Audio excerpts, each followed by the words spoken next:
नमस्कार नमस्कार श्रोता बंधु नमस्कार। केतु चलन उपरे मु आपण सह दुख सुख होईची।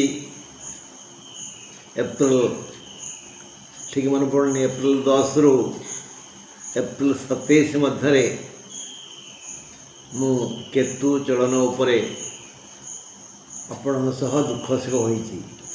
प्रतिटी राशि और प्रति नक्षत्र की प्रकार आनंद और क्यों क्यों प्रकार निरानंद भितर जीवन जातना सहिबे बा सुख पुष्पर सहिबे। केतु यही 29 मे मास 29 तारीख रे स्थानांतरित हेबे। वक्रगति तम ग्रह एबे से अछंती कन्या रे से आसीबे सिंह को।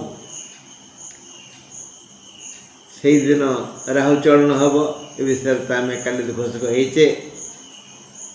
राहु अछंती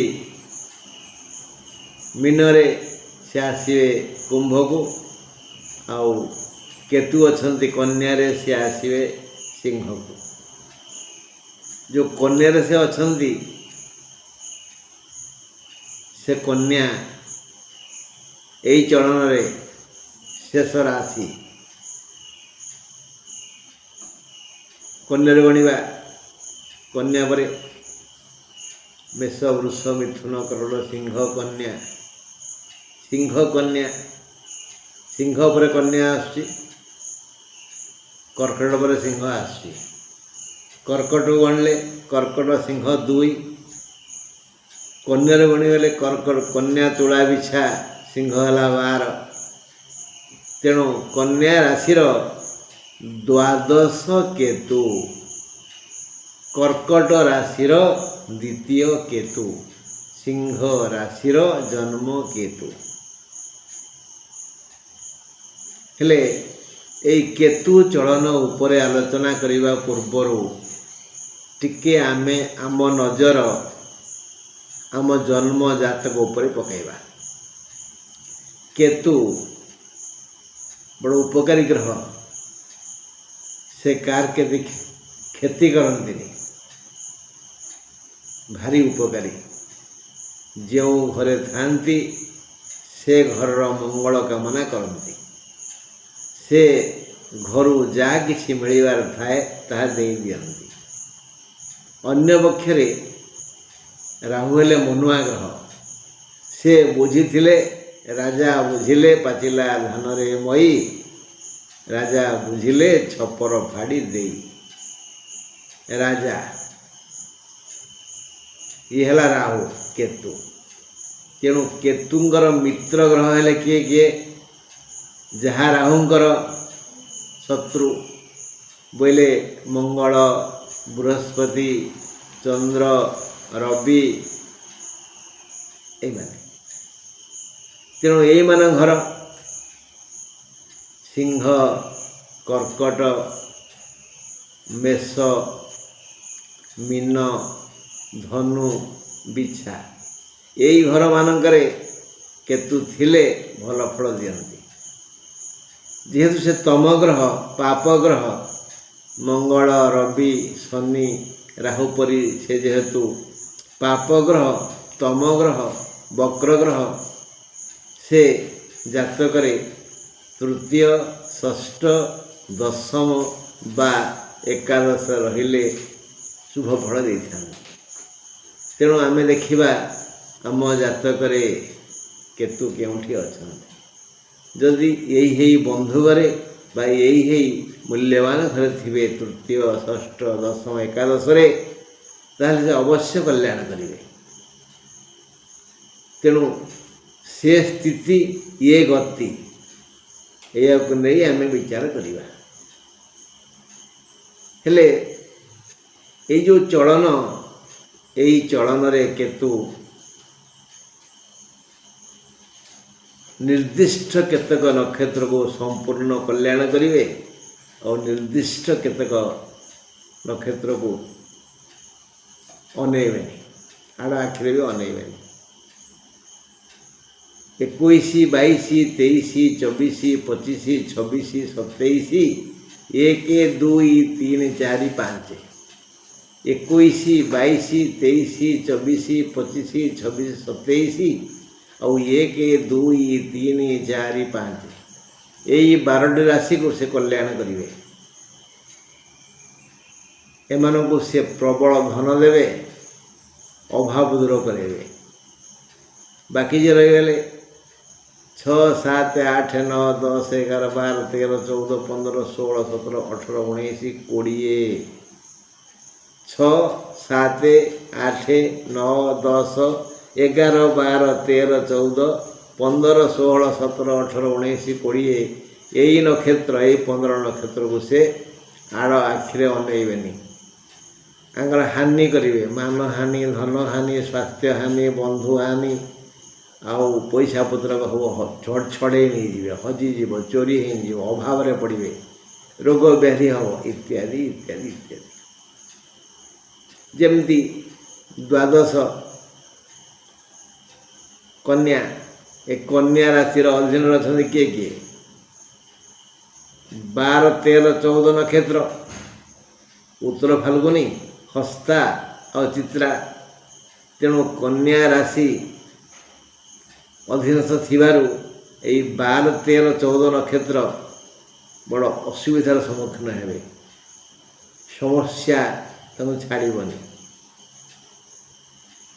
बुझिपारे हेले आम पुंखानुपुंख आलोचना करवा। 12 सेपटे तुला राशि कन्या पर तुला, तुलापाई 21 नक्षत्र, 21 केतु सबुदिगु लाभ हम, किंतु शतकड़ा 100 से लाभ पाइबेनी। माने यही विचार न करिबा जे मोर तो 21 जमती एबे कर्कट राशि 21 रवि सब कर्कट राशि लोक अनुभव करुवे। या पूर्व कर्कट राशि थिला 21 बृहस्पति।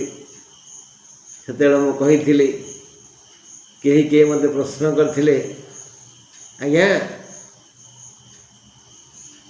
ये जगत रे कौन यही नियम अच्छी समस्ते कहे 21 बृहस्पति अजाड़ी देवे सुना रूपा हिरा मती माणिक्य आपण कहीं मना कर देवे नहीं। मुझे बापा धन कर्कट राशि वृष बाधक स्थान, से घर अधिपति हेले शुक्र बाधक ग्रह। से केबे चाहतीनी, शत्रु केबे चाहेनी, जे ठेंगा नहीं आसी बाड़ेब मुंड फटेब से केबे चाहबनी यार मंगल हो। से 11 घर अधिपति शुक्र केबे भी चाहतीनी कर्कट मंगल हो। तेणु से बृहस्पति थिले, से बृहस्पति पुणी शत्रु कार शुक्रंकर आउ से घरे से शुक्र भी शत्रु रविंकर। एवं 21 रवि अनुभव करेंगे समस्त कर्कट राशि बंधु।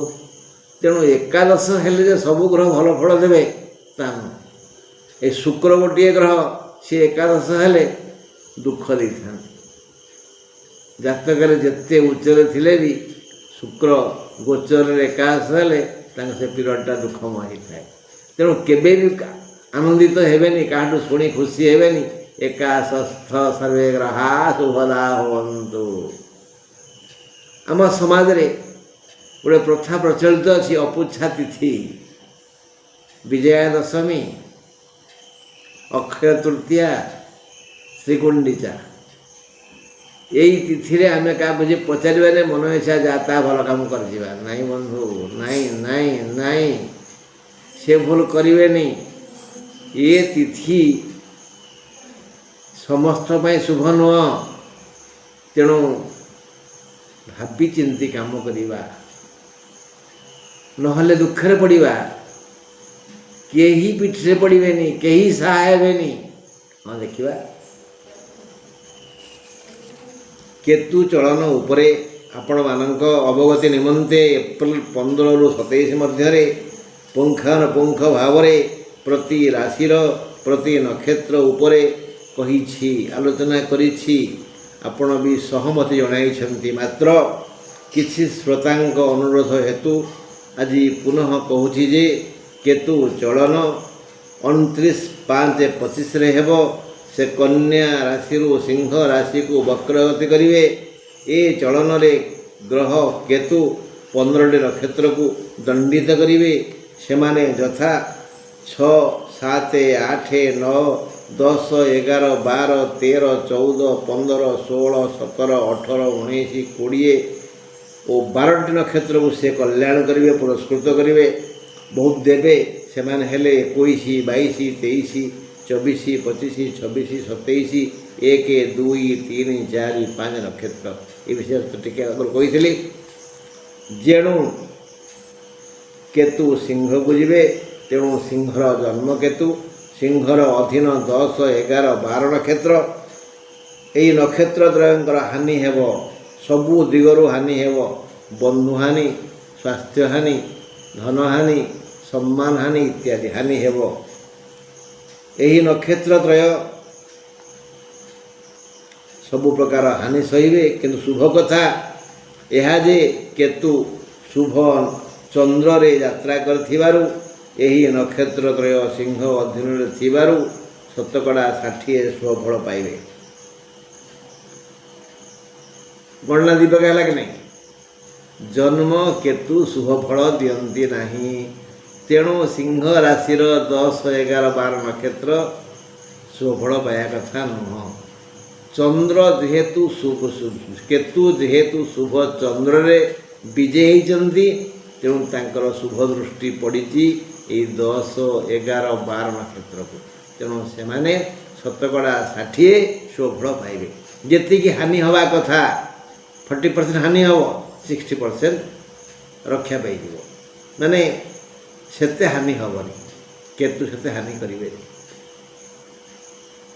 ଆଚ୍ଛା, ତାପରେ ଆସିବା କର୍କଟ ବାହୁ। କର୍କଟର ଦ୍ୱିତୀୟର କେତୁ କର୍କଟଙ୍କ ଅଧୀନ ହେଲେ 7, 8, 9 ନକ୍ଷତ୍ର। ଏଣୁ ଏମାନଙ୍କର ବିତ୍ତ ନାଶ ହେବ। କାରଣ କର୍କଟ ଅଧୀନରେ ଥିବା 3 ନକ୍ଷତ୍ର 7, 8, 9 ପୁନର୍ବସୁ, ପୁଷ୍ୟା, ଅଶ୍ଳେଷା, ତାଙ୍କ ଧନ ନଷ୍ଟ ହେବ। କୌଣସି ନା କୌଣସି ଉପାୟରେ ତାଙ୍କ ସଞ୍ଚିତ ଧନ ହାତରୁ ଖସିଯିବ। ଏଇଟା କେତୁଙ୍କର ଅଭିଶାପ ନୁହଁ? ବାସ୍, ବୃଥା ଧନ ବ୍ୟୟ ହେବ। ମିଥୁନର ହେଲା ତୃତୀୟ କେତୁ 5, 6, 7 ନକ୍ଷତ୍ର, ମିଥୁନର ଅଧୀନ। ପୁନର୍ବସୁ କର୍କଟର ହାନି ହେବ। ମାତ୍ର ପୁନର୍ବସୁ ମିଥୁନର ଲାଭ ବଢ଼ିଯିବ। ପାର୍ଥକ୍ୟ ଏତିକି। ଯେତେବେଳେ ସେ କର୍କଟର ଅଧୀନ ଅଛନ୍ତି ପୁନର୍ବସୁ, ହାନି ହେବ, ବିତ୍ତ ହାନି ହେବ। ଯେତେବେଳେ ସେ ଆସିଗଲେ ଆଉ ଗୋଟେ ରାଜା ପାଖକୁ, କର୍କଟ ରାଜା ପାଖରେ ଥିଲେ ହାନି ହେଲା, ମିଥୁନ ରାଶି ହେଲେ ପୁନର୍ବସୁ ମିଥୁନର ଯଥେଷ୍ଟ ଲାଭ ହେବ। ବୃଷର ଚତୁର୍ଥ କେତୁ 3, 4, 5 ନକ୍ଷତ୍ର ବୃଷର ଅଧୀନ। ତେଣୁ ଶାରୀରିକ ପୀଡ଼ାରେ ପୀଡ଼ିତ ହେବେ। 3, 4, 5 ନକ୍ଷତ୍ର ବୃଷ ରାଶିର ଅଧୀନ ହେତୁ ଶାରୀରିକ ପୀଡ଼ା ପାଇବେ। ରୋଗ ବ୍ୟାଧି, ଯାହାର ଦରଜ ହେବ, ମୁଣ୍ଡ ବିନ୍ଧିବ, ଗୋଡ଼ ଘୋଳେଇ ହେଇ ପଡ଼ିବ। କିନ୍ତୁ ଶୁଭଚନ୍ଦ୍ରରେ ବିଜେ ହେଇଥିବାରୁ କେତୁ ଶୁଭଚନ୍ଦ୍ରରେ ଚଳିଥିବାରୁ ସେମାନଙ୍କୁ ମଧ୍ୟ 60 ଭାଗ ଶୁଭ ଫଳ ପ୍ରଦାନ କରିବେ। ମେଷର ପଞ୍ଚମ କେତୁ ମାନେ 1, 2, 3 ଅଶ୍ୱିନ, ଦ୍ୱିଜା, କୃତ୍ତିକା, ଏହି 3 ନକ୍ଷତ୍ର 1, 2, 3 ମେଷର ଅଧୀନ ହେତୁ ପଞ୍ଚମ କେତୁ ଯୋଗୁଁ ଶୋକ ବଢ଼ିଯିବ। ହେଲେ ଶୁଭ ଚନ୍ଦ୍ରରେ କେତୁ ଗତି କରିଥିବାରୁ ଏହି ନକ୍ଷତ୍ର ତ୍ରୟ 60 ଭାଗ ଶୁଭ ଫଳ ପାଇବେ। କିଏ? 1, 2, 3 ପଞ୍ଚମ କେତୁ ଭଲ ଫଳ ଦିଅନ୍ତିନି, ଶୁଭ ଚନ୍ଦ୍ର ଯୋଗ ଥିବାରୁ ଏମାନେ ଭଲ ଫଳ ପାଇବେ। ମୀନର ଷଷ୍ଠ କେତୁ ବହୁତ ଲାଭ ହେବ, ସବୁଦୂର ଲାଭ ହେବ। ଧନ, ମାନ, ଯଶ, କୀର୍ତ୍ତି ବଢ଼ିଯିବ। ସାମାଜିକ ପ୍ରତିପତ୍ତି ବଢ଼ିଯିବ। ସ୍ୱାସ୍ଥ୍ୟ ଠିକ୍ ରହିବ। ରୋଗ ଆରୋଗ୍ୟ ହେବେ, ବନ୍ଧୁ ମିଳିଯିବେ, ଇତ୍ୟାଦି ସବୁ ହେବ। ତେଣୁ କେତୁ କାହା ପାଇଁ? ମୀନ ରାଶି ପାଇଁ ଷଷ୍ଠ କେତୁ। ସୁତରାଂ 25, 26, 27 ନକ୍ଷତ୍ରକୁ ଅକସ୍ମାତ୍ ଧନ ଲାଭ ଯୋଗ ଅଛି। ମୀନର ଅଧୀନ କିଏ? 25, 26, 27 ପୂର୍ବ ଭାଦ୍ର, ଉତ୍ତର ଭାଦ୍ର, ରେବତୀ। ପୂର୍ବ ଭାଦ୍ର, ଉତ୍ତର ଭାଦ୍ର, ରେବତୀ 25, 26, 27 ନକ୍ଷତ୍ର ମୀନର ଅଧୀନ ହେଇଥିବାରୁ ମୀନର अधीन होइथिबारु षष्ठ केतुंकर आशीर्वाद पाइबे अकस्मात धन लाभ हेब। कुंभर अधीन सप्तम केतु कुंभर अधीन हेले 23 24 25 25टा थिले मीन पाखरे तेणु 25 विभक्तक 12 पूर्वभाद्र मीन सी फल पाइबे अलगा 25 विभक्तक 11 कुंभ राशि तेणु 23 24 25 कुंभर अधीन सप्तम केतु सबु दिगरु हानि करथांती। मात्र शुभ खबर शुभ केतु शुभ चंद्र रे हला विजय हिथिबारु एवं से कुंभ राशि पाई कल्याण करिवे से प्रचुर संपद दान करी सुख देवे कुंभ को मीन को जमी देवे कुंभ को सेम देवे मीन टिके अधिका पाइबे षष्ठ परा षष्ठ केतु षष्ठ पापग्रह अधिक शुभफल दे थांती। तेणु केतु कल्याण मीन राशि लोके अधिक शुभफल पाइबे कुंभ राशि लोके शुभ पाइबे। सप्तम केतु तो अशुभफल पाया कथा किंतु शुभ जोग अच्छी कुंभ राशि शुभ जोग थिबारु तांको टे कल्याण से करेंगे। मकर अष्टम केतु भारी कष्ट हम भारी कष्ट भारी कष्ट हम 21 22 23 मकर अधीन एणु बहु पीड़ार पीड़ित हेबे मकर राशि अधीन थिबा नक्षत्रत्रय एही मकर अधीन नक्षत्रत्रय शुभ खबर पाइबे अन्यान्य दुख आसो तो सब शुभ खबर पाइबे।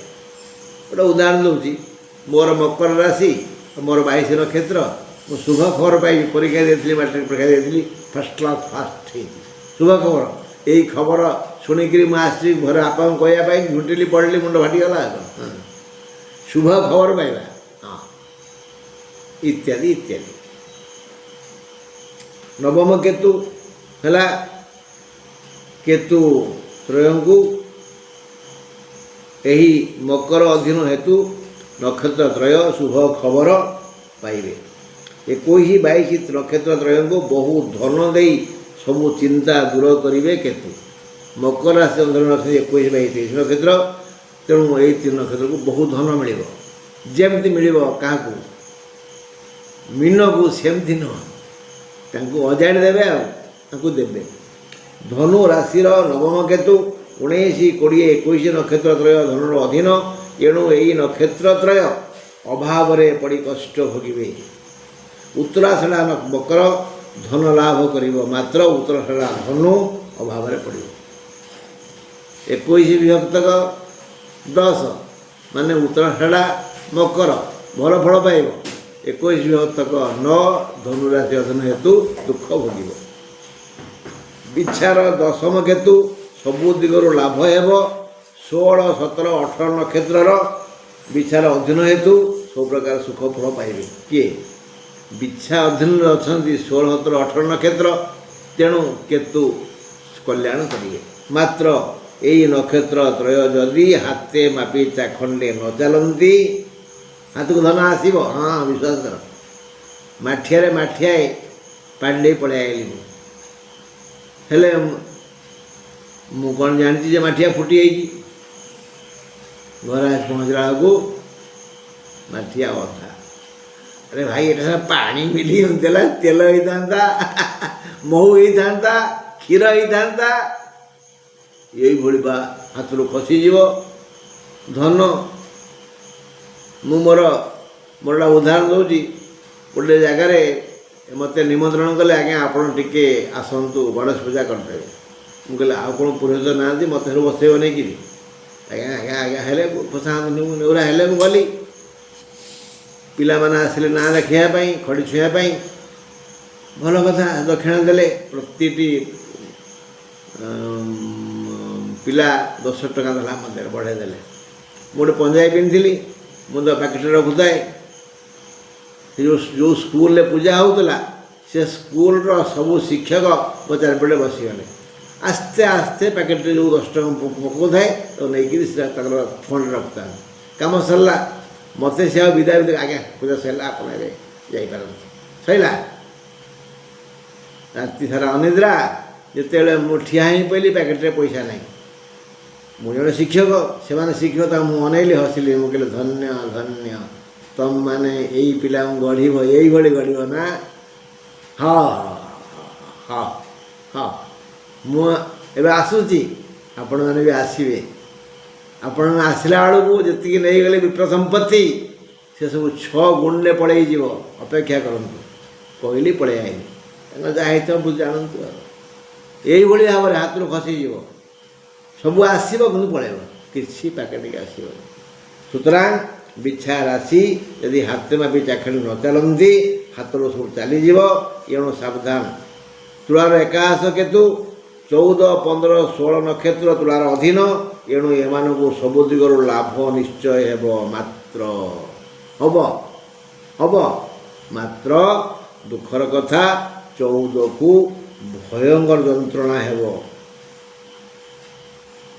ଲାଭ ହେବ, ପ୍ରବଳ ଲାଭ ହେବ। ହଁ, ଚାଷ ବଢ଼ିଆ ହେଇଛି, ଘରୁ ଧାନ ଆସିଗଲା, କିନ୍ତୁ ମୁଁ ଦେଖୁଥିବି ହେଲା, ହଠାତ୍ ଉପରୁ ଗୋଟା କ'ଣ ଖସିଲା, ମୋର କାନ ପଡ଼ିଲା, ମୋ କାନ ଫାଟିଗଲା, ମୁଣ୍ଡ ବୁଲିଲା, ଯନ୍ତ୍ରଣା ହୋଇଗଲି କି ନାହିଁ। ସବୁ ଆସିବ। ସେମିତି 15, 16ର ସବୁ ଦିଗରୁ ହାନି ହେବ।